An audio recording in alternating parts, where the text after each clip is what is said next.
আপনাকে অনেক ধন্যবাদ, আপনি সময় দিচ্ছেন আমাকে। মানে No, it's totally all right. Thank you. My pleasure to be here. যেটি আলোচনার বিষয় অবশ্যম্ভাবীভাবে জুলাই যোদ্ধা ইনকিলাব মঞ্চের মুখপাত্র হাদি গুলিবিদ্ধ হয়ে মারা গেলেন। তারপরে যা যা হলো, প্রথম আলো, ডেইলি স্টার পত্রিকায় ভাঙচুর, হামলা, অগ্নিসংযোগ, সাংবাদিক নুরুল কবিরের উপর হামলা, ভেঙে ফেলা ৩২ নম্বর, আবারও বুলডোজার দিয়ে ভেঙে ফেলা, আওয়ামী লীগ নেতাকর্মীদের উপর হামলা, ছায়ানট, উদীচীর উপর হামলা, আরও বিভিন্ন জায়গায় দেশের হামলা। এবং খুবই মানে একদম কি বলে এটাকে, ভাষায় প্রকাশ করতে পারবো না, এক যুবককে, হিন্দু যুবককে ময়মনসিংহে পিটিয়ে হত্যা করে গাছের সাথে লাশ ঝুলিয়ে রেখে সেই লাশকে পিটিয়ে তারপর অগ্নিসংযোগ, সেই লাশকে আগুন দিয়ে পুড়িয়ে দেওয়া, সেখানে উল্লাস করছে মানুষ। এইরকম একটা চিত্র আমরা দেখলাম। মানে ওসমান হাদির মৃত্যু, প্রতিবাদের সাথে এগুলোর সম্পর্ক কি, কোথায়? আপনাকে ধন্যবাদ শারমিন।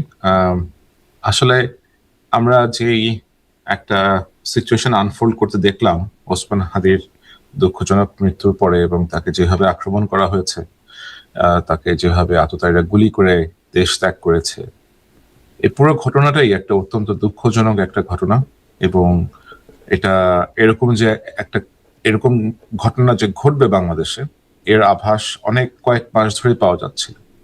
বিভিন্ন গোয়েন্দা সংস্থা এবং সিকিউরিটি অ্যাপারেটাস সাথে ইনভলভড প্রায় সকলের কাছে এরকম ইনফরমেশন ছিল যে বাংলাদেশে ভিন্ন কোনো রাষ্ট্রের মদদে এরকম আক্রমণ হতে পারে, এবং এটা হয়েছে। এটা হয়তো আমাদের কোনো রকম সিকিউরিটি ল্যাপসেস আছে, অথবা আমরা ওইভাবে প্রিপেয়ার ছিলাম না, কিন্তু এটা ঘটেছে এবং আমরা এই বিষয়টা অত্যন্ত দুঃখজনক। হাদির মতো একজন তুখোড় ছাত্র নেতার এভাবে মৃত্যু কখনোই মেনে নেওয়া যায় না। যারা জড়িত আছে এদেরকে অবশ্যই আটক করতে হবে। যারা এই পরিকল্পনা করেছে তাদেরকে অবশ্যই খুঁজে বের করতে হবে। যারা এদের সাথে জড়িত ছিল, আমরা দেখতে পাচ্ছি বিভিন্ন পত্রিকা, বিভিন্ন গণমাধ্যমে রিপোর্ট হচ্ছে যে এখানে বিপুল পরিমাণে অর্থের লেনদেন হয়েছে। তো এদের সবাইকেই আসলে খুঁজে বের করাটা অত্যন্ত গুরুত্বপূর্ণ। হাদির মৃত্যু পরবর্তী যে জিনিসগুলো আমরা দেখলাম, এখানে আমরা খুব স্পষ্টভাবে দেখতে পাচ্ছি বিশেষ কিছু গোষ্ঠী, বিশেষ কিছু ব্যক্তি সম্পূর্ণ নিজ স্বার্থ হাসিলের উদ্দেশ্যে, যারা বহুদিন ধরে বলে আসছে প্রথম আলো, ডেইলি স্টার এই পত্রিকাগুলোর সাথে বিশেষ কোনো রাষ্ট্রের যোগাযোগ আছে, এই পত্রিকাগুলো বিশেষ কোনো গোষ্ঠীর পারপাস সার্ভ করছে, বহু মাস ধরে, কয়েক বছর ধরে তারা এগুলো বলার চেষ্টা করছে। এবং এই ইনস্টিটিউশন গুলোর উপরে এদের এক ধরনের ক্ষোভ, পুঞ্জীভূত ক্ষোভ আমরা দেখতে পাচ্ছি, এবং এদেরকে আমরা আইডেন্টিফাইও করতে পেরেছি যে এই ব্যক্তি এবং এই গোষ্ঠীরা অ্যাকচুয়ালি কারা, তারা কি চাচ্ছেন। কারা কারা তারা, এই ব্যক্তি এবং গোষ্ঠী? এটা যেহেতু এটা একটা রেকর্ডেড কনভারসেশন, আমার এখন অন রেকর্ডে গিয়ে তো আসলে আমার বলার কিছু নেই। আপনি যদি একটু গত 24 ঘন্টার একটু সোশ্যাল মিডিয়া স্ক্রাবিং করেন, আপনি খুঁজে পাবেন এরা কারা। এবং এরা আপনার বিভিন্ন পার্টির সাথে, বিভিন্ন গোষ্ঠীর সাথে এরা আপনার এমবেডেড হয়ে গিয়েছে। নিশ্চয়ই খুঁজে পাবো, এবং আমি হয়তো ধারণাও করতে পারি, কিন্তু এটা বলতে সমস্যা আছে নাকি? আমাদের মধ্যে কোনো ভয় কাজ করে যে আসলে? না না না না, এখানে আমি তো ওদের নামটাম বলতে চাই না। একটা লোক আছে ল্যাংটা সুলাইমান নাম, ওকে যদি আপনি একটু সার্চ করেন ল্যাংটা সুলাইমান কে, আপনি এটা খুঁজে পাবেন। ওকে, আমি এটা বলতে চাই নাই আপনাকে। So you will find who he is, এবং সে কি ধরনের কার্যকলাপ করে বেড়ায়। তার সহযোগী অনেকেই আছেন দেশে বিদেশে, এবং সরকারের ভেতরেও আমরা তো সবসময় শুনে এসেছি যে আমাদের সরকারের ভেতরেও একটা শ্যাডো সরকার বিদ্যমান। এই শ্যাডো সরকারের সাথে যারা আছেন, শ্যাডো সরকার যাদের পারপাস সার্ভ করছে, তারাই এগুলা সবকিছু ঘটিয়েছে। এই তারাটা এবং আমি আরেকটু স্পষ্ট হওয়ার কি আপনার কাছ থেকে সুযোগ আছে কিনা? দেশে তাদের সহযোগী কারা, সরকারের ভেতরে কারা? দেশে তাদের সহযোগী আপনি যদি একটু দেখেন খতিয়ে, আমাদের উপদেষ্টা পরিষদের মধ্যে বেশ কয়েকজন অনেকেই আছেন যারা ধরেন নির্বাচনের পক্ষে শক্ত অবস্থান নিতে ওদের ইন্টারনালি অনীহা প্রকাশ করেছেন। এবং আপনি দেখবেন যে সমস্ত উপদেষ্টাদের এগেইনস্টে ক্রমাগত মিথ্যাচার, ক্রমাগত প্রপাগান্ডা চালানো হয়েছে, যে ব্যক্তিদের কথা বললাম এরাই চালিয়েছে সংঘবদ্ধভাবে মাসের পর মাস ধরে, সিন্স আগস্ট 2024। এই লোকগুলাই কিছু কাজ করার চেষ্টা করেছে, এবং এই লোকগুলাই ইলেকশনটা চায়।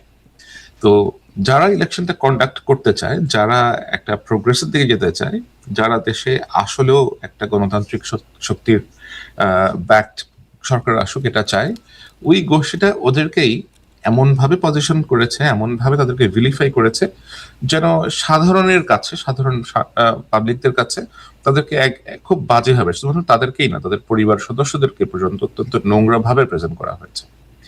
এবং এটা করে তারা এদের মনোবল ভাঙার চেষ্টা করেছে, এরা যেন পথ ত্যাগ করে চলে যান এটা করার চেষ্টা করেছে, কিন্তু তারা কোনোভাবেই লাভবান হননি। এবং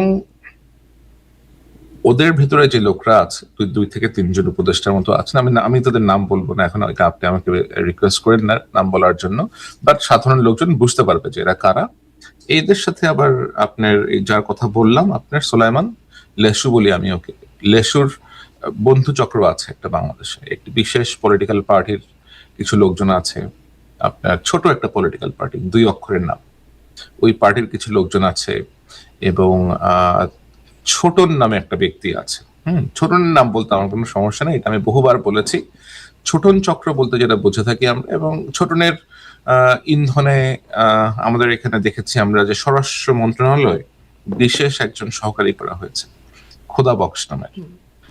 খোদা বক্স এরপরে আসলো রোহিঙ্গা বিষয়ক উপদেষ্টা হয়ে এসে, রোহিঙ্গা বিষয়ক সহকারী হয়ে এসে একজন হয়ে গেলেন বাংলাদেশের নিরাপত্তা উপদেষ্টা। এই যে তাদের পোর্টফোলিও গুলো আছে, তাদেরকে যে এই টাস্ক গুলো দেওয়া হচ্ছে, তাদের অ্যাকচুয়ালি কাজটা কি, তারা কি কাজটা করছেন বাংলাদেশে? আপনি যদি একটু ভালো করে দেখেন যে তাদের আসলে ইতিহাসটা কি, তারা কাদের সাথে ইনভলভ ছিল, তারা কি কি করেছে অতীতে, তাহলে আপনি অনেক কিছু বুঝতে পারবেন। তো আপনার কাছে একজন উপদেষ্টা আছে, আমি গতকালকে দেখলাম যে 2 জন উপদেষ্টার ব্যক্তিগত সহকারে একটা বিশেষ রাজনৈতিক দলের কর্মী ছিলেন আগে, ওই বিশেষ রাজনৈতিক দলের সাথে তারা যুক্ত ছিলেন। এবং এরকম শুধুমাত্র সহকারী না, আপনি আমাদের স্বরাষ্ট্র সচিব যিনি আছেন, আপনি ওনার রাজনৈতিক ব্যাকগ্রাউন্ড একটু যাচাই করে দেখবেন। আমাদের স্বরাষ্ট্র উপদেষ্টার কথাই আমরা সবাই বলছি যে এই লোক খারাপ, সে কোনো কাজ করছে না। হ্যাঁ, হতে পারে, হি ইজ ফেইলিং, কিন্তু তার উপরেও যে এই যে খোদা বক্সকে নিয়ে আসা হয়েছে, খোদা বক্সকে কেন নিয়ে আসা হচ্ছে, খোদা বক্সের কাজটা কি? এনারা তার উপরে চলে গেলেন কি করে? কারণ স্বরাষ্ট্র উপদেষ্টা তো আমরা যদি পদ দেখি তাহলে কোনোভাবেই মানে আর কেউ স্বরাষ্ট্র উপদেষ্টার উপরে নন আইন শৃঙ্খলা রক্ষায়। অবশ্যই না, অবশ্যই না। এনারা ওই যে বললাম আপনার, যে সরকারের ভিতরে যে সরকার আছে, যারা সরকারের ভিতরে হায়ারার্কি ক্রিয়েট করেছে, যাদের বিভিন্ন মহলে অ্যাক্সেস আছে সরকারের ভিতরে, এরা এগুলা করছে। আপনি দেখেন যাচাই করে যে প্রধান আপনার নিরাপত্তা উপদেষ্টা মিস্টার খলিলুর রহমানের সহকারী আছেন, বিশেষ সহকারী আছে একজন, তার নাম হচ্ছে মুস্তাইন জহির। মুস্তাইন জহির অ্যাক্টিভিটিস যদি আপনি একটু দেখেন, সে কাদের সাথে ইনভলভ ছিল, আমি যার কথা বললাম আপনার সোলাইমান লেসু, এদের সাথে মোস্তাইন জহির ইনভলভমেন্ট কি, এদের সাথে ওই যে 2 অক্ষরের পার্টিটার কথা বললাম তাদের ইনভলভমেন্ট কি, ছোটনের ইনভলভমেন্ট কি, ছোটন, মোস্তাইন জহির এবং 2 অক্ষরের পার্টির যিনি সভাপতি, এরা একসাথে গিয়ে ভারতের সীমান্ত দিয়ে এই লোককে পার করে দিয়েছিল 2018 সালের দিকে।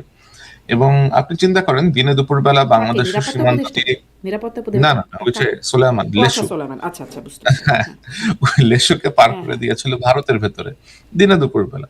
এবং সে খুব সুন্দর করে নাচতে নাচতে ভেতরের দিকে প্রবেশ করে গেল, এবং ওরা খুব সুন্দর করে পুরো জিনিসটা ভিডিও করে আবার রেখে দিল আর নিজেদের কাছে। তো আপনি চিন্তা করেন যে বাংলাদেশ থেকে একটা লোক অবৈধ পথে ভারতের ভিতরে ঢুকে গেল, সেখান থেকে সে আবার থাইল্যান্ডে চলে গেল। তো আপনি যখন অবৈধ পথে ভারতে ঢুকলেন, আপনি যখন ভারত থেকে থাইল্যান্ডে গেলেন, আপনি কোন পাসপোর্ট ব্যবহার করে গেলেন? আপনি তো ভারতে ঢোকার সময় আপনার পাসপোর্টে কোনো রকমের সিল পড়েনি তখন, ইটস ন্যাচারাল, তাই না? এবং আপনি যখন বের হবেন বর্ডার দিয়ে, আপনাকে তো জিজ্ঞাসাবাদ করা হবে যে আপনার পাসপোর্টের সিল নাই কেন। আপনি নিশ্চয়ই কোনো না কোনো ভাবে একটা পাসপোর্টের সিল ম্যানেজ করেছেন। এবং এই যে থাইল্যান্ড পর্যন্ত যাওয়াটা যে ব্যক্তি অর্গানাইজ করে দিয়েছে, সে এখন সরকারের ভিতরে একজন উপদেষ্টা। ওকে, তো ওনার মাথায় অনেকগুলো সাদা চুল আছে, সব চুল টুল তার সব সাদা। এটা আমি কি নাম বলবো? মানে আমি যাকে বুঝছি আমি কি নাম বলবো আপনি না বললে? না, তারপরে ওই লোক যখন ওইখানে গেল, থাইল্যান্ডে গিয়ে যখন পৌঁছালো, থাইল্যান্ড থেকে তাকে নিয়ে যাওয়ার আয়োজন করলো এই লোক।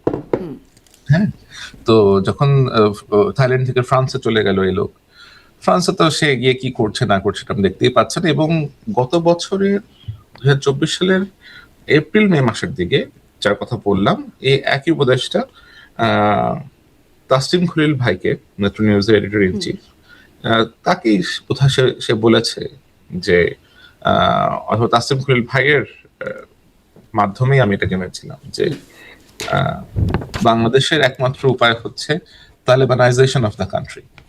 তো তালেবানাইজেশন অফ দ্য কান্ট্রি ওনার মতো লোক বলছে, এটা হয়তো তখন আসলে আমাদের পক্ষে বিশ্বাস করা খুব কঠিন ছিল।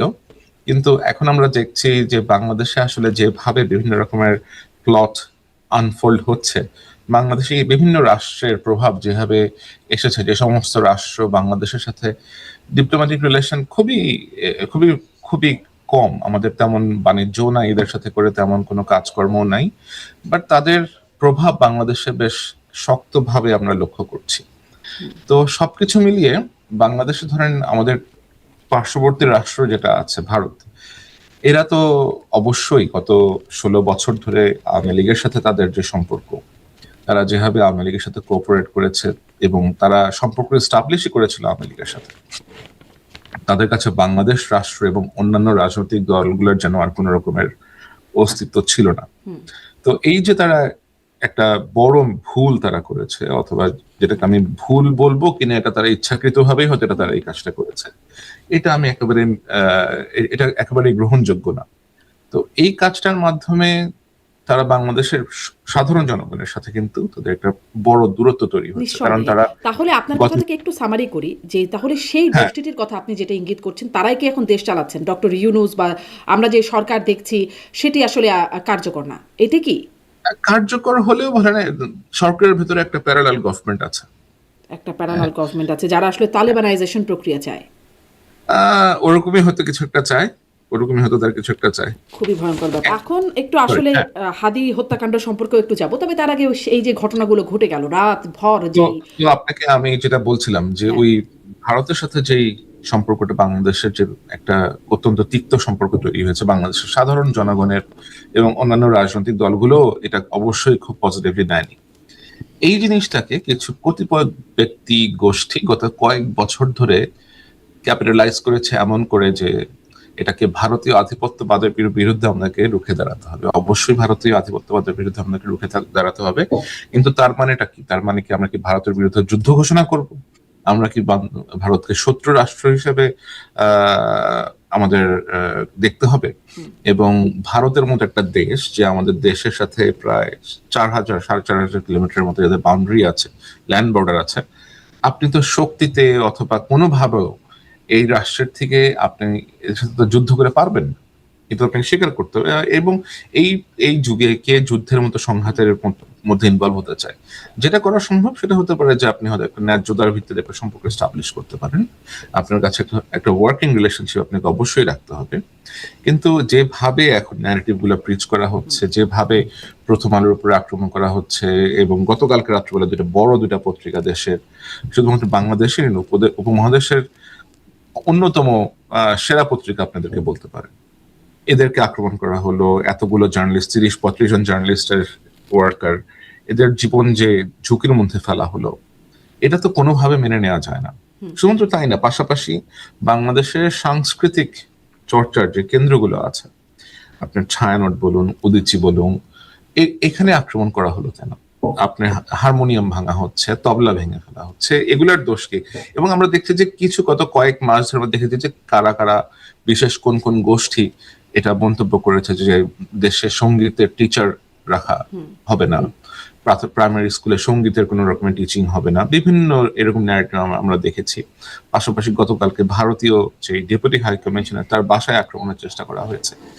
এই সবকিছু দিয়ে আপনি মিলিয়ে দেখেন তো, এবং আমরা আমরা যেটা জানি যে আগামী 25শে ডিসেম্বর বাংলাদেশ ন্যাশনালিস্ট পার্টির যিনি ভারপ্রাপ্ত চেয়ারম্যান মিস্টার তারেক রহমান, ওনার বাংলাদেশে অ্যারাইভ করার কথা, বাংলাদেশে পৌঁছানোর কথা। তো এখন কি কেউ ওনার যে এই অ্যারাইভালটা আছে, ওনার যে বাংলাদেশ উনি 17-18 বছর পরে যাচ্ছেন, এটাকে কি কেউ আন্ডারমাইন করার চেষ্টা করছে?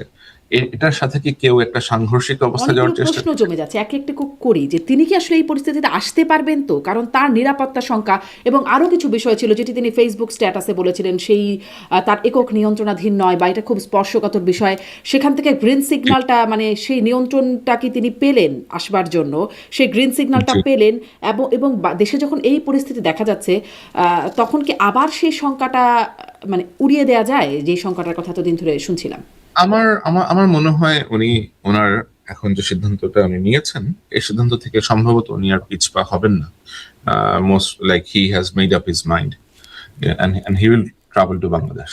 আচ্ছা, সেটি আপনি মনে করছেন। আসি একটু, আমি বলছিলাম যে হাতি হত্যাকাণ্ডের বিষয়ে একটু যাব। ও আচ্ছা, ভারতের বিষয়ে যেটি আপনি বলছেন যে তারা যে এই যে যুদ্ধ ঘোষণা করার মতো একটা অবস্থানে, আপনি বেশ আগে থেকেই এই একটা প্রক্রিয়ার কথা বলছেন। হ্যাঁ, আমরা তো শুনছিলাম যে মানে এখন যখন এই ভাঙচুর চলছে তখন সার্জিস আলম লিখছেন উই আর ইন ওয়ার। আমরা দেখছি হাসনাত আবদুল্লাহ তো বলছেন বিচ্ছিন্নতাবাদীদের আশ্রয় দিতে হবে, সেভেন সিস্টার্সকে আলাদা করে দিতে হবে। মাহমুদুর রহমান বলছেন যে আমরা ভারত যুদ্ধ ঘোষণা করেছে। এর আগে আমরা দেখেছি ব্রিগেডিয়ার আমান আজমি, গোলাম আজম পুত্র, তিনিও বলেছেন সেভেন সিস্টার্স আলাদা করা, তাদেরকে সহায়তা করা। রাওয়া ক্লাবের সভাপতি বলেছেন, এরকম আসলে অনেকেই বলছেন। আপনি বলছিলেন যে আমরা তো আসলে যুদ্ধে যাবার মতো আমাদের সেই সক্ষমতাও নাই, বা এই সময় আসলে কে চায় যুদ্ধ করতে? সক্ষমতা নাই, বাস্তবতাও তাহলে এটার তারা আসলে কি চাইছেন? মানে তারা এই যে যুদ্ধ পরিস্থিতি করে তারা পারবো না একটা গেলেও, সমঝোতা। অবশ্য নায়েবে আমির, একটু আরেকটা লাইন একটু বলে দিই, জামাত ইসলামের নায়েবে আমির বলেছিলেন যে 50 লাখ তরুণ প্রস্তুত আছে ভারতের সাথে যুদ্ধ লাগলে। জি, এরকম তাহলে তো আপনি মিলিয়ে তো ফেললেন যে এই ধরনের মন্তব্য যারা যারা করছেন অথবা করেছেন, তারা আসলে কতটা পলিটিক্যালি সাউন্ড। এবং যদি কেউ পলিটিক্যালি সাউন্ড হয়েও থাকেন এদের মধ্যে দুই একজন, তাহলে তারা কেন এরকম হঠকারী মন্তব্য করবেন? এরকম হঠকারী মন্তব্য আপনি তখনই করবেন যখন আপনার সামর্থ্য নাই, কিন্তু আপনি কিছু একটা করতে চাইছেন। এবং এটা কেন করতে চাইছেন? আপনি হয়তো লোক দেখাতে চাচ্ছেন, আপনি হয়তো নিজেকে প্রেজেন্ট করতে যাচ্ছেন যে আপনি একজন অত্যন্ত বলিষ্ঠ অথবা একজন কেপাবল লিডার, অথবা নিজেকে স্টাবলিশ করতে যাচ্ছেন একটা এমন একজন ইন্ডিভিজুয়াল হিসেবে যার যার হয়তো অনেক বল আছে, অথবা যিনি নেতৃত্ব দান করতে পারেন সামনে থেকে। কিন্তু আপনার পেছনের যে জিনিসগুলো, পেছনের যে মেকানিজম গুলো আছে, আপনি যাদের দ্বারা ব্যাকড, তাদের বিষয়ে কিন্তু আমার মতো এরকম আরো অনেকেই জানেন যে আপনি কাদের দ্বারা ব্যাকড, কি করতে যাচ্ছেন। এবং আপনি যদি দেখেন বাংলাদেশের যেই আমাদের যে অবস্থান, ভূ রাজনৈতিক অবস্থান, আমাদের যে ডেমোগ্রাফ, এটা কিন্তু যে সমস্ত দেশে এমনটা করার চেষ্টা করা হয়েছে আগে, যেমন আমি আপনাকে লিবিয়ার কথা বলতে পারি, সিরিয়ার কথা বলতে পারি, ইরাকের কথা বলতে পারি, আমাদের ডেমোগ্রাফ কিন্তু এরকম না। আমরা বেশ লিবারেল একটা কান্ট্রি। আমরা এখানে হিন্দু, মুসলমান, খ্রিস্টান, বৌদ্ধ, আমরা সবাই সবার সাথে একসাথে মিলেমিশে বসবাস করতে পছন্দ করি। আমরা কট্টরপন্থী দেশ না। আমরা সালাফিজম, আপনার এদেরকে আমরা ওয়াহাবিদের মতো আমরা না। আমাদের যে মুসলিম ইয়েটা আছে, আমাদের মুসলমান সমাজ এরকম না। আমরা একটা মোটামুটি মডারেট লাইফ লিভ করতে চাই, আমরা শান্তিপূর্ণভাবে থাকতে চাই। কিন্তু এখানে কারা এই সালাফিজের আইডিওলজি আনতেছে, কারা এটা আমাদের সোসাইটিতে ইন্ট্রোডিউস করতে যাচ্ছে, এটা কিন্তু মোটামুটি রকমের পরিষ্কার।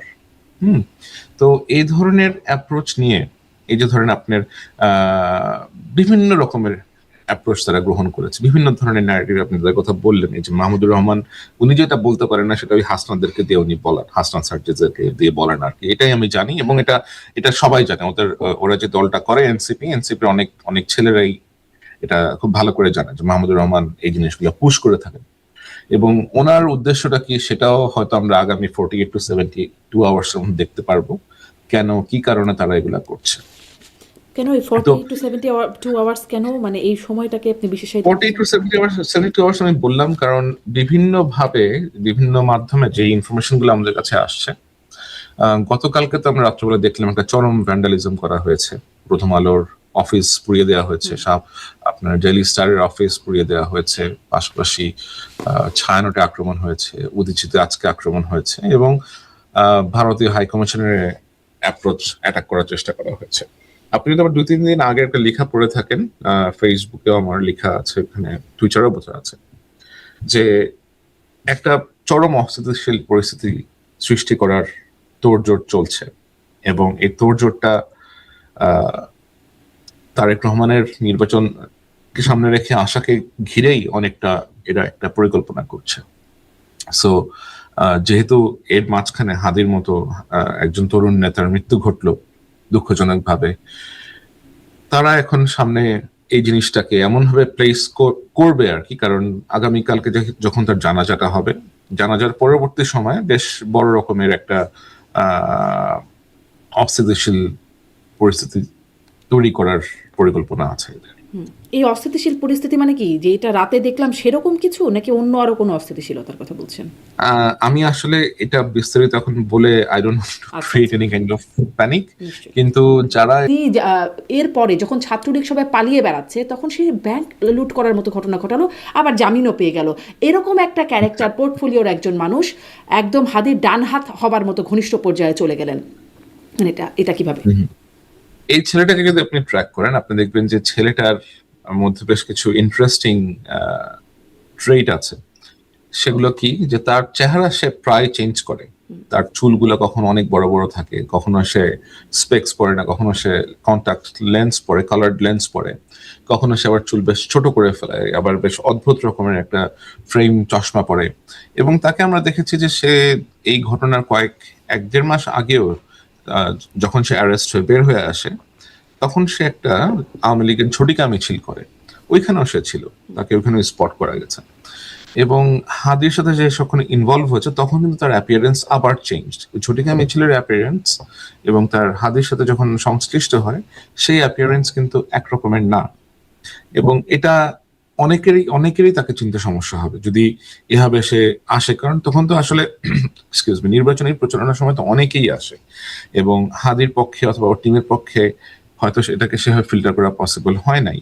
বাট এটা কিন্তু ফিল্টার জুলকারনাইন স্যার শুধু তো সে প্রচারণায় না, তার সাথে আড্ডায়, তার সাথে একদম ব্যক্তিগত আলাপচারিতায় ওয়ান ওয়ান কথা বলছেন, এরকম তো তাকে দেখা যাচ্ছে। শুধুমাত্র প্রচারণায় র্যান্ডম এসছেন এরকম তো না, তাকে তো খুব ভালো চেনা না। জানা বলে মনে হচ্ছে। এখন আমি যেটা বললাম আপনাকে, যে যখন ইলেকশনের জন্য কেউ ক্যাম্পেইন করা শুরু করে, আর এই ছেলেরা খুবই ইয়াং ছেলে, হ্যাঁ, হাদি বলেন আপনি, এবং অন্য যারা আসছে, হাসনাত, সার্জিস, ওরা হয়তো ঢাকা ইউনিভার্সিটিতে পড়ার সুবাদে ক্যাম্পাসে কাজকর্ম করেছে, ক্যাম্পাস ভিত্তিক রাজনীতি করেছে, কিন্তু ব্রডার ওয়েতে কিন্তু অন্যান্য পলিটিক্যাল পার্টির কারা ছোটখাটো কর্মী, নেতা নেত্রী, মিড লেভেলের নেতা নেত্রী, এদেরকে কিন্তু আসলে ওদের চেনার সুযোগটা ওইভাবে হয় নাই। এই ছেলেকে তো চেনার সুযোগ হবে না যে এক মাস আগে অস্ত্র নিয়ে ডাকাতি করতে গিয়ে আমার মনে গ্রেপ্তার হয় না, হলো? কারণ আপনি তো ছাত্রলীগের বাংলাদেশে তো এত, কয়েকদিন তার পর ফেসবুক থেকেও তো ওই ছবিগুলো দেখা গেছে, আপনি অনেকগুলো ছবি দিয়েছেন, তো তাকে কেন চেনা যাবে না? বাংলাদেশে তো আসলে কয়েকদিন, এখন যে অবস্থা, কয়েকদিন পর পরে কত মানুষ অ্যারেস্ট হচ্ছে। আর যেটা বললাম আমি আপনাকে, যে তার চেহারার মিলটা নাই। তার চেহারার যে মিলটা ছিল অস্ত্র সহ গ্রেফতার হওয়ার পরে, সে যখন আবার বের হয়েছে, তারপরে সে আবার চুল বড় করছে, আবার চুল বড় করার পরে সে আবার ঝটিকা মিছিল করছে, ঝটিকা মিছিলের পরে গিয়ে সে আবার আপনার তার হেয়ার কাট করে এরকম করেছে। সো এই যে তার একটা ট্রেন্ড, এটা বেশ সারপ্রাইজিং। মানে কথাটা শুনে না একটা সিনেমার কথা মনে হচ্ছে, বাজিগর সিনেমা দেখেছি শাহরুখ খানের, কন্টাক্ট লেন্স পড়লেই আর তাকে কেউ চেনে না, এরকম একটা পরিস্থিতি। মানে তার অনেকটা এরকম। তার এই ব্যাকগ্রাউন্ড, এবং সে তো শুধুমাত্র হাদির সাথেই কথা বলছে তা না, ওই ঘনিষ্ঠ সার্কেলের মধ্যে অন্যরা তার সম্পর্কে কি জানেন, এটা কি আপনি জেনেছেন? তার তার বন্ধু বান্ধব বা যারা আছে? আহ, তারাও কেউ অ্যাকচুয়ালি তাকে ডাউট করে না, বিকজ আমি ঘনিষ্ঠ সার্কেলের দু একজনের সাথে কথাবার্তা বলে যেটা বুঝতে পারলাম, he was quite a sweet talker. সে বেশ মিষ্টি মিষ্টি করে কথাবার্তা বলে এদের ভেতরে আপনার বন্ধু সুলভ আচরণ করে সে এদের ভেতরে প্রবেশ করে গিয়েছে। জি। তাহলে কি ওই কনক্লিউশনটা, মানে শিবির যেভাবে গুপ্ত ছিল ছাত্রলীগে, এখন ছাত্রলীগ এসে গুপ্ত হয়েছে এদের মধ্যে? এরকম এরকম অ্যালার্মিং বিষয় হচ্ছে, এরকম কিন্তু একটা দুইটা না, এরকম অনেকেই আছে যারা ছাত্রলীগের সাথে ইনভলভ ছিল, তারা অনেক। আর আমি আপনাকে একটু আগে যেটা বললাম, যে যেহেতু ওদের জানার সুযোগ নেই, আর বাংলাদেশ তো আপনি ধরেন ছোট দেশ না তো, আমাদের একটা 20 কোটি মানুষের দেশ, এত পোলাপান, আপনি কাকে চিনবেন যে কে আগে কি করতো? ধরেন আপনার একটা ছেলে একসময় ফরিদপুরে ছাত্রলীগের রাজনীতি করতো, এই ছেলে যদি ঢাকাতে এসে যদি মিশে যায় আপনার সাথে করে কোন একটা পলিটিক্যাল পার্টির সাথে, আপনি তো চিনতে পারবেন না, আপনি তো জানতে পারবেন না, কিন্তু এই এর ছেলেটা মধ্যে সুযোগ হবে ঢাকারই না। ছাত্রলীগের একজন সাবেক হ্যাঁ, এই ছেলেটা ঢাকারই ছাত্রলীগের, বা ঢাকাতে যেমন ধরেন মোহাম্মদপুরের তো কতগুলো কমিটি, মিরপুরে কতগুলো কমিটি, ধানমন্ডিতে কতগুলো কমিটি। এখন ধানমন্ডির কোন কমিটির সে সেক্রেটারি ছিল না, সচিব ছিল অথবা সভাপতি ছিল, এটা তো আপনার পক্ষে জানাটা খুব সহজ হবে না, কিন্তু কিন্তু এটা তো অনেকেই নিশ্চয়ই হয়তো আপনাদের পক্ষে অনেকে জানা চিনবে সম্ভব না। যে কার মাধ্যমে তিনি আসলে এর মধ্যে এসে ঢুকলেন। এই হাদি সেটা গ্রুপের জানার মধ্যে, চেষ্টা করা হচ্ছে, হাদি গ্রুপের মধ্যে কেউ না জানার কেউ তো চেষ্টা আছেন করা যার হচ্ছে। মাধ্যমে বা যাদের মাধ্যমে তিনি ঢুকেছেন, আচ্ছা সেটা জানার জি। চেষ্টা হচ্ছে। আপনি আপনার ফেসবুকে লিখছেন যে মূল শুটার ফয়সাল তার ঘনিষ্ঠ মহলে দাবি করেছে ব্যবহৃত অস্ত্রটি জ্যাম হয়ে যাওয়ায় সে কেবল একটি গুলি করতে সক্ষম হয়, তার পরিকল্পনা ছিল 4টি গুলি করার। এই ঘনিষ্ঠ মহল কারা, মানে কাদের কাছ থেকে জানলেন আপনি? ওই যে আমি আপনাকে বললাম যে আমার যারা সোর্স আছে ভেতরে, আমার সোর্সের সাথে আমি যখন কথা বলেছি, তারা আমার কাছে যেটা দাবি করেছে মানে কি, যে আমার সোর্সের সাথে সে যখন কথা বলেছে এরকম একটা কল রেকর্ড আমি শুনেছি। মানে সোর্সের সাথে কে কথা বলেছে, ওই ওই শুটার? হ্যাঁ। আচ্ছা, আচ্ছা, সেটি অবশ্য আপনি দেন নাই আপনার, মানে অনেক রেকর্ড। না, আমি কারণ I will never reveal my source, আচ্ছা, আই আচ্ছা, আই ক্যানট স্পষ্ট। Reveal my source, but source যেটা আছে, সোর্সের সাথে যখন কথোপকথন হয়েছে ওইখান থেকে আমি শুনতে পেরেছি। সোর্স, আই রিকোয়েস্টেড হিম যে ক্যান আই হিয়ার, যে সে কি বলে অ্যাকচুয়ালি, ওইখান থেকে আমি শুনতে পেরেছি। আচ্ছা। সেই গোয়েন্দা তৎপরতার কথা আবার একটু জিজ্ঞাসা করি, বা আইন শৃঙ্খলার প্রস্তুতির কথা, মানে সামনের দিনে আপনি একটা তালিকা বলছেন যে আরো অনেকেই আসলে তালিকাভুক্ত আছে যারা যারা এই হিট লিস্ট। যেটা বিভিন্ন মাধ্যম থেকে আমি জানতে পেরেছি, বিভিন্ন সূত্র মাধ্যমে, এটা গোয়েন্দা সংস্থাও জানেন যে কারা এরকম এর মধ্যে আছেন, আপনি নজরদারির মধ্যে আছেন। এটা আসলে নাম তো আমি প্রকাশ করতে পারবো না, কারণ এটা প্রকাশ করা প্যানিক ক্রিয়েট করার কোনোই অর্থ হয় না। বাট যারা এরকম অবস্থা, এরকম ক্রাইসিসের মধ্যে আছেন অথবা এরকম ভালনারেবল, তাদেরকে অলরেডি অনেককে আমি নিজে ব্যক্তিগতভাবে ইনফর্ম করেছি যে they should increase their security and their safety measures as soon as possible. জি, এখন এর মধ্যে স্বরাষ্ট্র উপদেষ্টার কিছু বক্তব্য খুব আলোচনা হচ্ছে, যেহেতু তিনি আসলে আইন শৃঙ্খলা বাহিনীর সর্বোচ্চ পর্যায়ে কাজ করছেন। আমি দেখছিলাম যে একজন সাবেক সেনা কর্মকর্তা মেজর মেহেদি, তিনি বলছেন যে তিনি স্বরাষ্ট্র উপদেষ্টার অধীনে কাজ করেছেন, মানে তিনি যখন আর্মিতে যখন অ্যাক্টিভলি ছিলেন তার অধীনস্থ, এবং তিনি দাবি করছেন যে স্বরাষ্ট্র উপদেষ্টার সাথে রয়ের সম্পৃক্ততা আছে। এরকম কি কিছু আপনার অনুসন্ধানে কখনো আছে? মানে কেন তিনি কিছু মেজর করেন না, মেহেদির কথা কেন আমি কিছু শুনেছি। করেন না, এই জন্য আমি না, মানে এই মেজর প্রশ্নটা মেহেদি, এলিভেট মেজর করতে মেহেদি বললাম। কিছুদিন আগেও কোনো একটা জায়গা থেকে বলেছে আমার বিষয়ে কি কথাবার্তা বলে আসছে। আমি তার বিষয়ে আসলে এভাবে জানি না, বাট আমি তার যতটাই জানি আর কি, যে অনেকেই আছেন, এর মেজর মেহেদি আছেন, আমেরিকাতে থাকে, এক লেফটেন্যান্ট কর্নেল আছে, এরা আপনার সবসময় তাদের মধ্যে একটা কনস্পাইরেসি খুঁজে বেড়ানোর ইন্টেনশন আমি দেখি আর কি, যে কোনো কিছুই দে ক্যানট এস্টাবলিশ এনিথিং, তারা কোনো কিছু আপনার প্রমাণ করতে পারে না। ফর এন এক্সাম্পল, আপনি যখন আমাকে দেখবেন অথবা অন্য কোনো জার্নালিস্টকে দেখবেন, হু লাইক যারা নিজেদেরকে এস্টাবলিশ করার চেষ্টা করে সবসময়, we always come up with evidence. আমরা প্রমাণ নিয়ে আসি আপনার সামনে। আপনি যদি প্রমাণ ছাড়া, তো আমি অনেক কিছু বলতে পারি, বাট আমার রেসপন্সিবিলিটি থেকে, আমার যে অবস্থান সেখান থেকে আমার পক্ষে প্রমাণ ছাড়া কোনো কিছু বলার সুযোগ নেই। যেমন আমি আপনাকে কিছুক্ষণ আগে যা যা বললাম, এই সবকিছুরই প্রমাণ আমার কাছে আছে। ওকে, সবকিছুরই এভিডেন্স আমার কাছে আছে। সুতরাং কালকে যদি আমাকে কেউ জিজ্ঞেস করে যে তুমি তো এটা বলেছো, তোমার কাছে কি কোনো প্রমাণ আছে কিনা, হ্যাঁ, আমার কাছে প্রমাণ আছে। যদি আমার কোথাও প্রমাণ দেখাতে হয়, I will always show the evidence. So এরকম কথাবার্তা যারা বলে যে অমুক ওর সাথে যুক্ত আছে, ওই জিনিসের কাছে আছে, তুমি বলতেছো ভাই, come up with some kind of evidence. Without evidence, it's all about beating the bush. সে তো Now, why বলছে are সে you beating নিজেই the bush? সাক্ষী, মানে সে এই দেখেছে। সাক্ষী হ্যাঁ। না, নিজে দেখলে তো হবে না। এটা তো আমি তো বলতে পারি যে আমি দেখেছি ওইখানে কি ডান্স করতেছিল, আমার কাছে তো এভিডেন্স থাকতে হবে।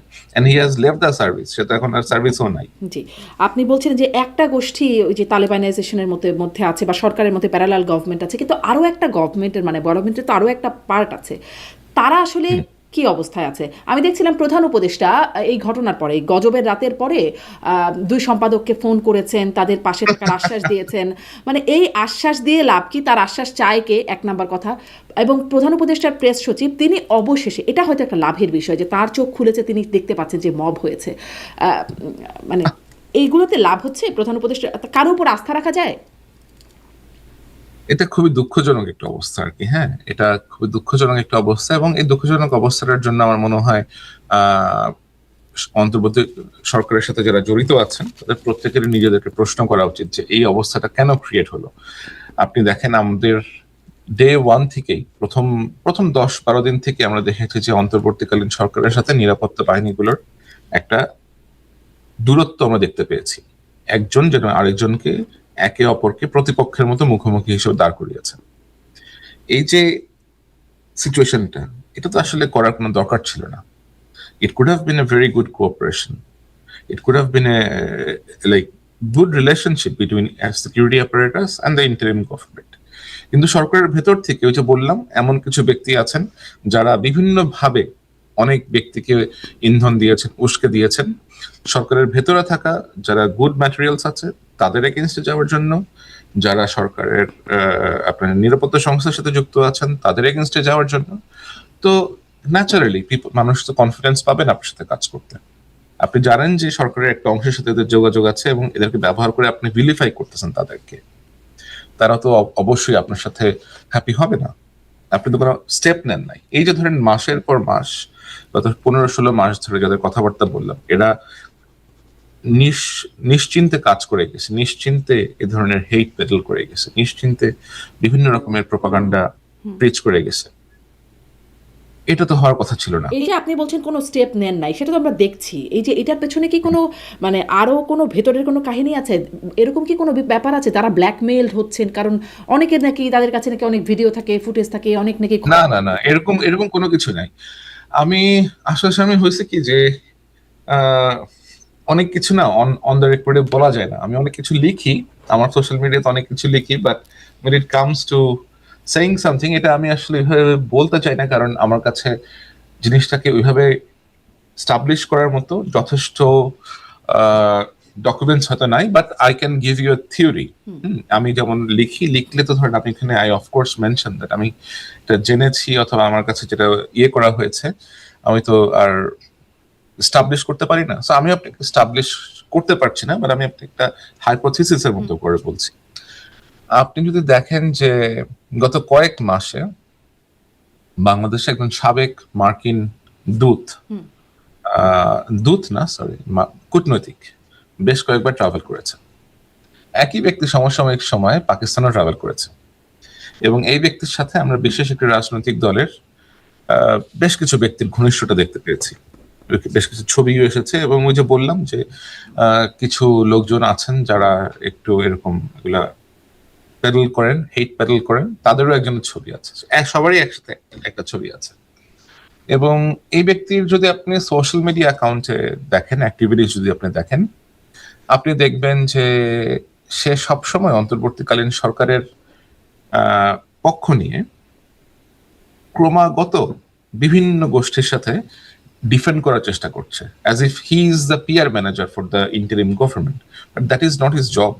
Like he is a foreigner, সে বাংলাদেশ নিয়ে তার আগ্রহ আছে, ঠিক আছে, ভালো, কিন্তু আমাদের ইন্টারনাল যে ব্যাপারগুলো আছে, পলিসিগত যে ব্যাপারগুলো আছে, এখানে একটা বিদেশি লোক এসে ইন্টারফেয়ার করবে, যে একসময় একটা মার্কিন দূত ছিল। এবং আপনাকে আমি যেটা বলছিলাম, হ্যাঁ, আপনি যদি দেখেন যে আমি তার নাম বলছি না, আপনার সোশ্যাল মিডিয়াতে গেলে you will find his name. Okay, তো ওই যে মার্কিন কূটনৈতিক, তার সাথে আপনি দেখবেন যে বর্তমান সরকারের ভেতরে আছেন এমন অন্তত 2 জন লোকের খুব ভালো ঘনিষ্ঠতা আছে। একজন আমাদের সংবিধান লেখার সাথে যুক্ত ছিলেন এবং বর্তমানে বিশেষ সহকারী হিসেবে আছেন প্রধান উপদেষ্টা, প্রফেসর আলী রিয়াজ, এবং আরেকজন হচ্ছেন মিস্টার খলিল, আমাদের যিনি প্রধান নিরাপত্তা নিরাপত্তা উপদেষ্টা, সরি। তো এগুলা কিন্তু আসলে মেলানো যায়, অনেক ডট মেলানো যায়, এবং এদের সাথে আরেকজনও আছেন প্রধান উপদেষ্টার বিশেষ সহকারী, উনিও এদের সাথে একসময় আপনার মার্কিন যুক্তরাষ্ট্রে ছিলেন, একই সাথে তারা কাজকর্ম করেছেন একই সাথে অনেক রকমের। তো এখানে অনেকগুলো ফ্যাক্টর আছে, আপনি যদি এগুলো দেখেন, একটু অ্যানালাইসিস করলে বুঝতে পারবেন অনেক কিছু। এবং আপনি দেখেন যে আপনি যদি গত 24 ঘন্টার সোশ্যাল মিডিয়া অ্যানালাইসিস দেখেন, আপনি দেখবেন যে একটা স্ট্রং ন্যারেটিভ বিল্ড করা হচ্ছে। আমার মতো যারা আছে, মানুষ যারা দেশে নির্বাচন আশা করে, যারা দেশের ডেমোক্রেসি স্টাবলিশ হোক এই চেষ্টাটা করছে, যারা যেটা সত্য ঘটনা, যেটা সঠিক তথ্য, সেটা তুলে ধরার চেষ্টা করছে, আমরা কিভাবে কোঅর্ডিনেটেড ভাবে আক্রমণের শিকার হচ্ছি। কিন্তু মজার কথা হচ্ছে, যারা এগুলা করছে আমরা এদেরকে চিনি, জানি, বুঝতে পারি যে এটা এটা কেন করার চেষ্টা করা হচ্ছে, কি কারণে করছে, এবং তারা যে সফল হবে না এটা সম্ভবত তারা বুঝতে পারছে না। কিন্তু যারা আছেন বিভিন্ন রাজনৈতিক শক্তি অথবা বিভিন্ন নিরাপত্তা সংস্থা, সবাই বুঝতে পারছে যে এরা হয়তো সফল হবে না, কিন্তু এই প্রসেসের মাধ্যমে তারা যে ক্ষতিটা করছে রাষ্ট্রের এবং বিভিন্ন আন্তর্জাতিক সংস্থা, বিভিন্ন দেশের সাথে যে সম্পর্কের তার একটা ক্ষতি করছে, এটা আশা করি তারা একটা সময় ঠিকই বুঝতে পারবে। এবং যে ব্যক্তিগুলোদের সাথে ইনভলভ আছে, আপনি তো মুখোশ বেশি দিন পরে থাকতে পারবেন না, আপনার যে মুখোশ এটা কিন্তু খুলে যাবে। আপনি কেন কি করছেন, কি উদ্দেশ্যে কি করছেন, এটা আপনি বেশি দিন রাখতে পারবেন না। হ্যাঁ, রাখতে পারবেন কিছুক্ষণ, যতক্ষণ পর্যন্ত আপনি এটাকে ধরে রাখতে পারেন, কিন্তু একটা সময় কিন্তু এটা খসে পড়বে। এই মুখোশ খসে পড়লে কিন্তু then you will lose it all. আপনার আমও যাবে, তখন ছালাও যাবে, এরকম একটা অবস্থা হবে। জি, আম আর ছালা দুটোই মানে মুখোশ খসে পড়ার কথা বলছেন। আপনি বলছেন সফল হবে না, কিন্তু সফল তো অনেকটা হচ্ছেই। সেই ৫ই আগস্টের পর থেকে দেখা যাচ্ছে এটা ভাঙছে, এই স্থাপনা ভাঙছে, ওই স্থাপনা ভাঙছে, ভাস্কর্য ভাঙছে, জ্বালিয়ে দিচ্ছে, পুড়িয়ে দিচ্ছে। মানে ভাঙতে ভাঙতে একটা এখন তো মানে পুরো একটা ভাঙাচোরা অবস্থায় পরিণত হয়ে গেছে মনে না, হচ্ছে। আমরা এখন যেটা বললাম, আপনি 48 to 72 আওয়ার্স মধ্যে কি হয়, আমার মনে হয় all should remain very alert. এবং আমাদের প্রত্যেককে এই ছাড়া শক্তি আছে যে ইভিল ফোর্স, এদেরকে রুখে দিতে হবে। আমাদের দেশের সার্বভৌমত্ব, দেশের নিরাপত্তা, আমাদের যে শান্তিপূর্ণ জীবন ব্যবস্থা আছে, যতটুকুই আছে অবশিষ্ট, এগুলাকে আর ডেটোরেট করতে দেওয়া আপনি যাবে না। বলছিলেন নিরাপত্তা বাহিনীর সাথে সরকারের একটা দূরত্বের কথা, নিরাপত্তা বাহিনী, সেনাবাহিনী যারা আসলে আইন শৃঙ্খলা বাহিনীতে এখন কাজ করবার কথা।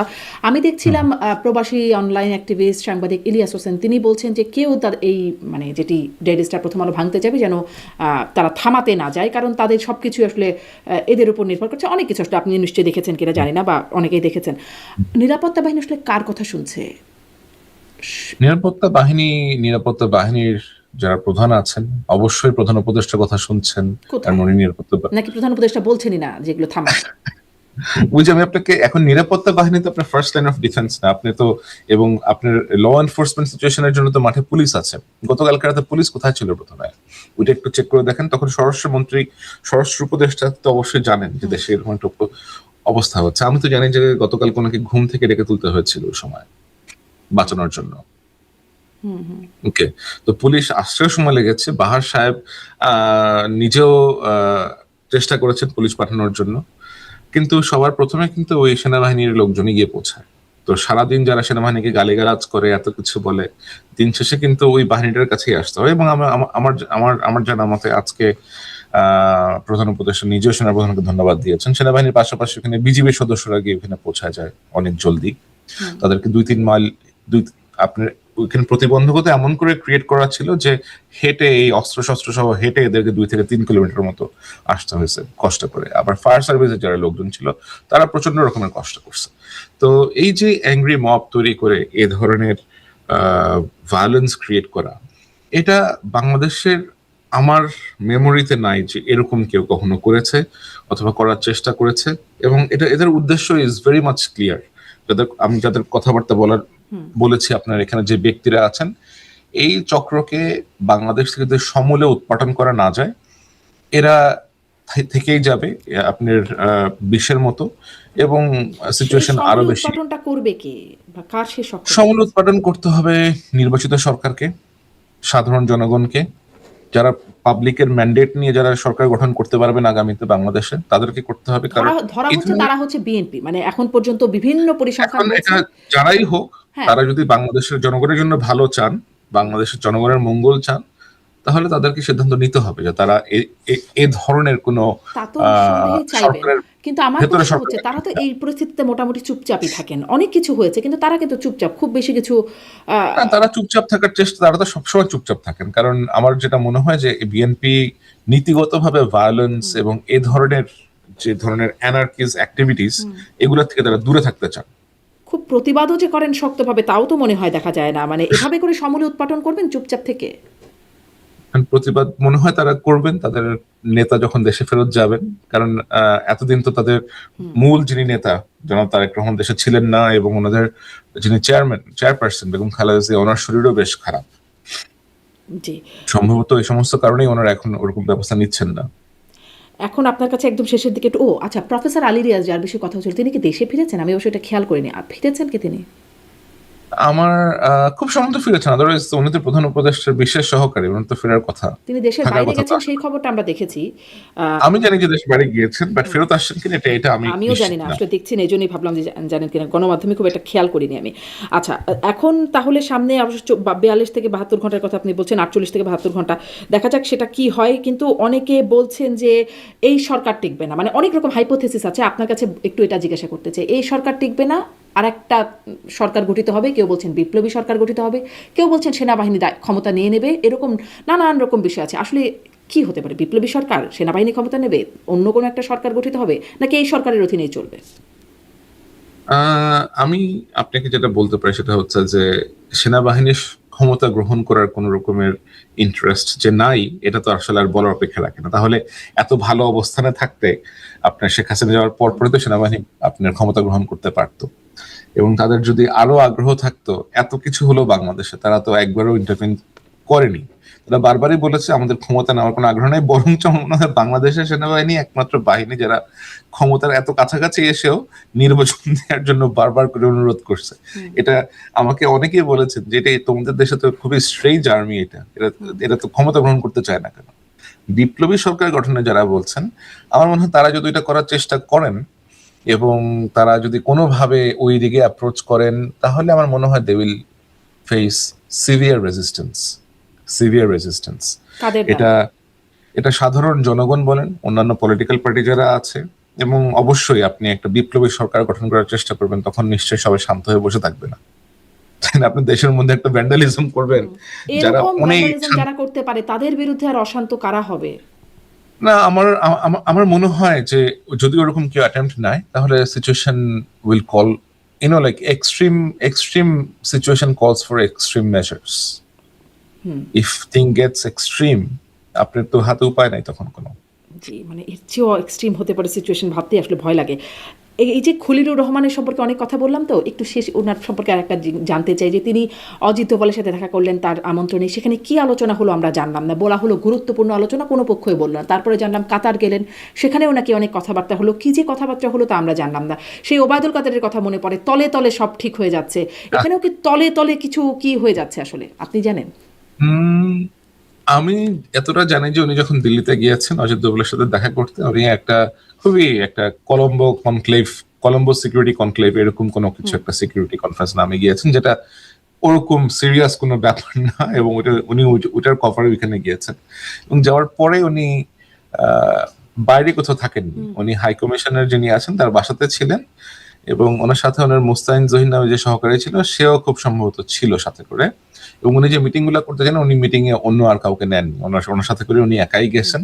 সো হি নোজ বেটার যে উনি কি আলাপ করেছেন, কার সাথে আলাপ করেছেন, কি গল্প করেছেন। He should be knowing that better. জি, সেটা তাহলে আর কেউই জানবে না, ওই তলে তলেই রয়ে যাবে।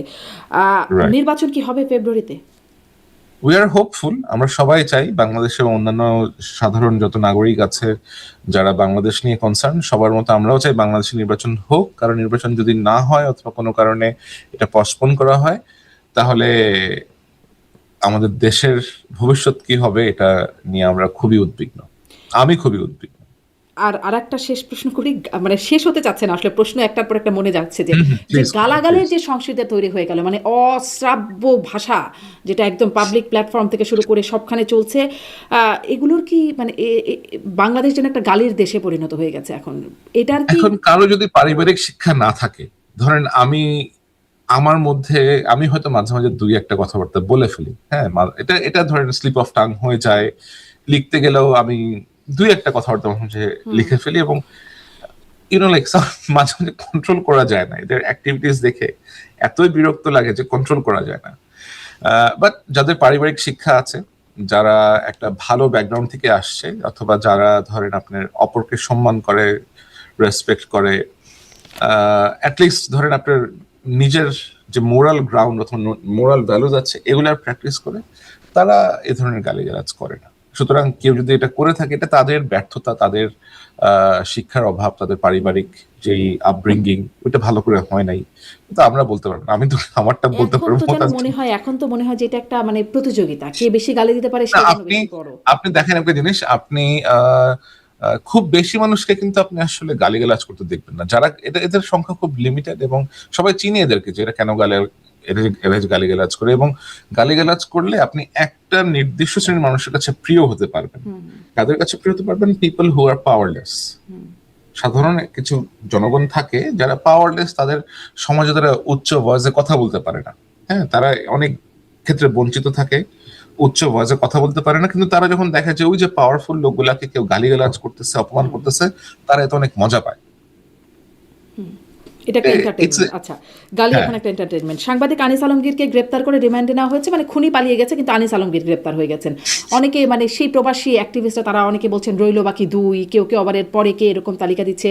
সরকার কি আসলে এই গতিতে, এই নীতিতে এগিয়ে যেতে থাকবে যে সাংবাদিকদের মানে এটা অত্যন্ত গ্রেপ্তার লজ্জার, এই পুরো এটা অত্যন্ত লজ্জার। আনিস আলমগীরকে গ্রেফতার করা খুবই অনুচিত একটা বিষয় হয়েছে, এটা কখনোই উচিত হয়নি। বাট আমি দুঃখজনকভাবে আমি দেখেছি যে সাংবাদিক কমিউনিটি থেকেও কেউ কেউ এই বিষয়টাকে বাহবা দিয়েছেন। আমার পরিচিত, আমি যাদেরকে বেশ ভালো সাংবাদিক বলে হিসেবে চিনতাম, তারাও এই বিষয়টা নিয়ে বেশ মজা পেয়েছেন। কিন্তু এটা একেবারেই ঠিক হয় নাই, এটা এটা একেবারেই করা ঠিক হয় নাই। আনিস আলমগীর তার মতামত থাকতে পারে, সে তার ভিন্ন মত থাকতে পারে, ভিন্ন মত থাকা দোষের কিছু না। যে কোনো ব্যক্তির ভিন্ন মত থাকতে পারে। তো এর মানে এই হতে পারে না যে আপনি তাকে বাসা থেকে গিয়ে ধরে নিয়ে আসবেন, তাকে অথবা তাকে ডিবি অফিসে ইনভাইট করে নিয়ে গিয়ে তাকে আটকায় রাখবেন। তাহলে তো আমি সেদিনও এক জায়গা থেকে বলে এসেছি, তাহলে আপনার ডিফারেন্সটা কোথায় হলো? We wanted a change in Bangladesh, তাই না? আমরা বাংলাদেশে একটা পরিবর্তন চেয়েছিলাম, বাংলাদেশে একটা নতুন ধরনের পলিটিক্যাল প্র্যাকটিস অথবা পলিটিক্যাল কালচার আমরা দেখতে চেয়েছিলাম। কিন্তু মনে হচ্ছে না যে সহসা সেটা দেখার সুযোগ হবে আপাতত।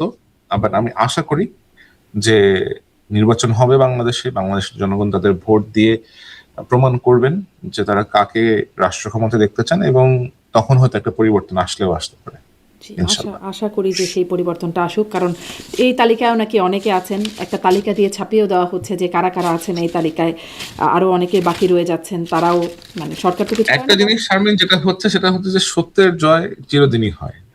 তো আপনি হয়তো মিথ্যা এই সমস্ত নুইসেন্স ক্রিয়েট করে টেম্পোরারিলি কিছু অ্যাচিভ করতে পারবেন, বাট যেটা সত্য, যেটা কারেক্ট, সেটা এস্টাবলিশ হবেই। এটা আজকে হোক, কালকে হোক, 10 দিন হোক, 10 বছর হোক, এস্টাবলিশ হবেই। তো যখন